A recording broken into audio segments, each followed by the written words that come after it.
Throughout my early life, I was always taught, as I'm sure most of you always have been taught, that telling the truth is the right thing to do.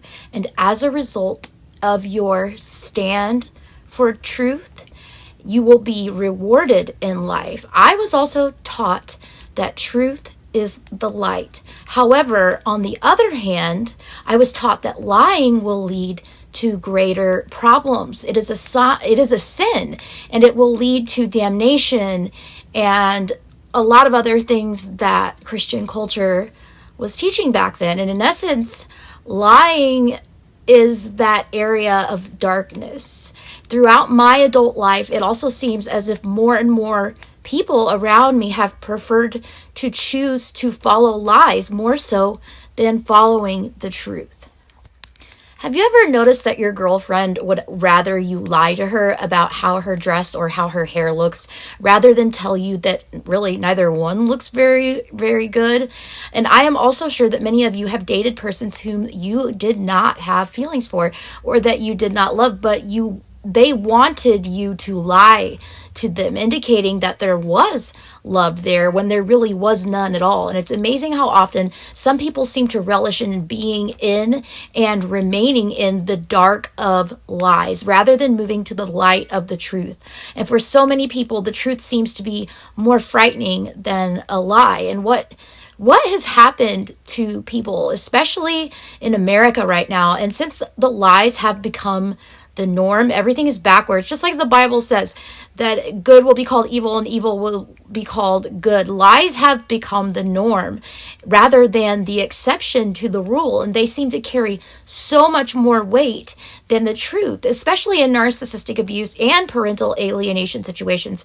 And unfortunately, people have the audacity to clarify them by giving names of excuses such as, oh, it's a little white lie, in order to justify the lie's existence. The financial, political, racial, sexual, economic, and sometimes geographic identification of the liar determines the validity of the lie. But however, a lie is a lie is a lie, no matter what clarifier you use to explain them, and no matter who tells the lie.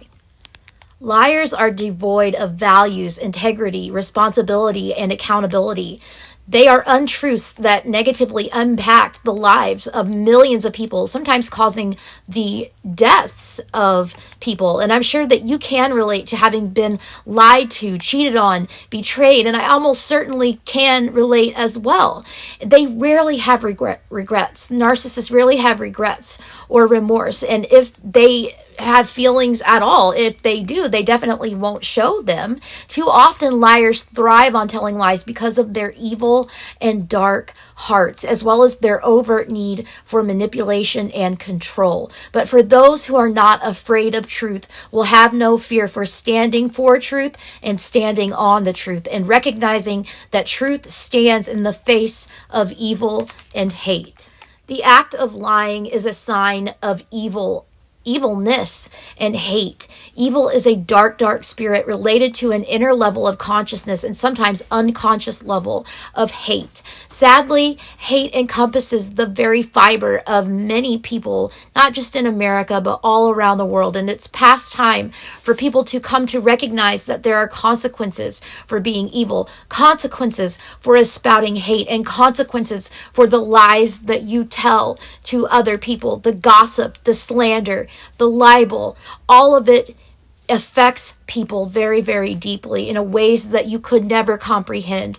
There are also the consequences of the overt lies you strategically plant in the minds of others, ensuring that their unsuspecting support of you and your devious behavior will go rewarded. You must come to realize that everything has negative or positive consequences. And today, you would probably couch the negative consequences of someone lying on you in the way of like, what goes around comes around, or karma is a bitch. Mama said you'd better dig two, or dig one ditch. Mama said you better dig two. In essence, as you try to kill the dreams, the existence, the life, and the very fiber of others with your lies, your evil actions, and your hate, you should be careful, because you will more than likely meet the same fate. It is past time for you to stop living in the shadows of evil, the hate and the lies perpetuated against others by your friends, your colleagues, and others in order for you to achieve the promised or perceived position of power, prestige, and political gain that will never stand the test of time. You must recognize that anything you gain, any perceived gains through acts of evilness, hate, and lies on others, myself included, based on your own volition or through the collusive acts of another, will be short-lived. Your partners in crime, they might be after your friends, your family members, your colleagues, your neighbors, or your enemies today, but they will be after you tomorrow.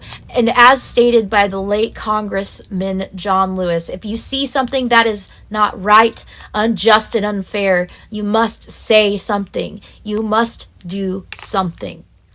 Mama also used to say, a liar will cheat, he or she will steal, and he or she will kill to cover the lie. She showed us as children the weight of a lie compared to the weight of the truth. And using a lie to cover a wrong was punished at a much greater level than telling the truth and admitting to wrongdoing. There would be a double punishment for a lie, one for the wrong committed, and second for ensuring to lie again to cover for the wrong. However, the truth about the wrong only brought one punishment for the wrong. And as an adult, two of my greatest pet peeves are for people to lie on me or to me. And I have no use for liars or truth killers. And over the past 10 years, I have seen actions of evil and hate and lying capitulated to an all-time high, especially spewing from some of the closest people to me in my life. There is so much evil and hatred and racism perpetuated in this country already. And with the use of lies and covering of the truth, it doesn't flow naturally with the courses of life. There is a darkness that hangs over the people who are lying and the people who are stuck in the web of the lies of the liar. And if the truth had been told by the liar, things would always be much more light. There would be no need for sacrifices and lost relationships and lost homes, lost children losing their parents, less human suffering altogether. No matter how many lies have been told, remember that the truth is free and you can always start telling the truth today. My name is Sarah Ann Brown, and this is Narcissistic Abuse 101.